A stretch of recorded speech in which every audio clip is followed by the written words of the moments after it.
Good morning, Roger Maloney for Upfront Media Insights. Watch this video on income equality from Bloomberg Television. Roger Maloney, Upfront Media Insights.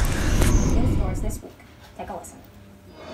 The reason that led me to it is because I do think that my story is indicative of an unfairness at work in the American economy today. That 3 years worth of work can lead to $500 million in financial reward should give people pause.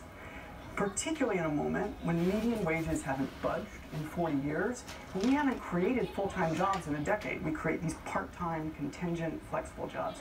So we talk a lot about robots in the future. Work has come apart, and income inequality is only getting worse. And so I think it's important to be honest about the unfairness at work in order to usher us into a conversation about how guaranteed income could restore the American dream. So, just being devil's advocate, why should we listen to a one-percenter about what the solution should be? I'm not here as a spokesperson for anybody but myself. I'm here to channel a lot of the conversations that I've had over the past couple years and a lot of the people that I grew up with who tell me that the American dream is on life support. That, you know, when you can't find $400 in the case of an emergency, which is what half of Americans say, you can't find the gas money to go interview for a job or for childcare, for healthcare, all of these kinds of things.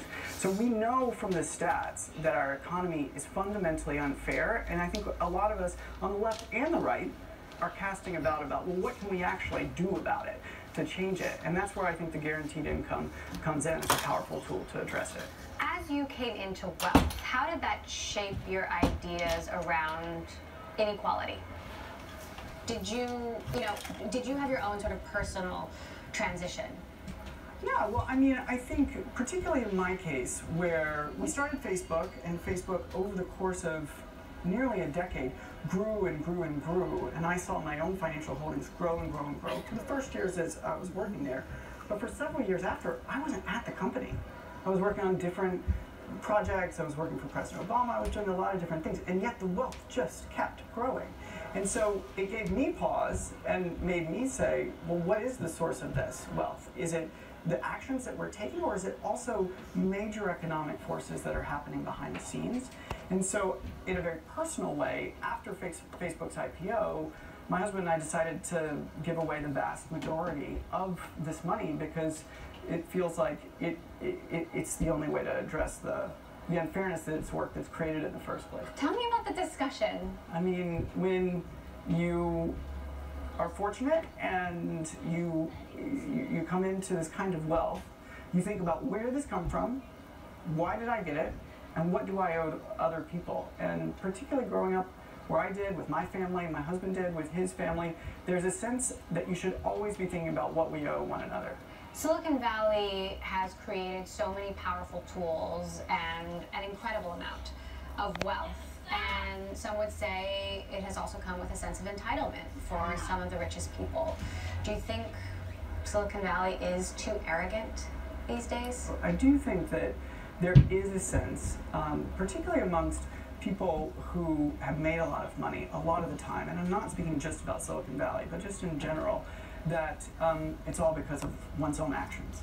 And I think we tend to underestimate the power of these macroeconomic forces behind. So things like automation, globalization, the rise of finance. Now, I'll give you an example. In Facebook's case, over the course of the 10 years before it went public, it raised over $500 million in venture capital. That kind of financing wasn't possible 30 or 40 years ago, and it's specifically because of financial changes that we made in the 1980s to create an industry that is large enough to support that at the same time that everybody else's wages are flat. Meantime, Uber has raised billions of dollars. Uber has raised, exactly. Facebook isn't the only company, it's a trend. So I think it's important to recognize that there are many things that are happening in our culture, in our government, in our society that are creating this wealth in addition to any one individual's contribution to it. Silicon Valley often prides itself on being a meritocracy. Do you think Silicon Valley is a meritocracy? I think across the board in America, we love the idea of meritocracy, this idea that one person can just work her way up and then be successful.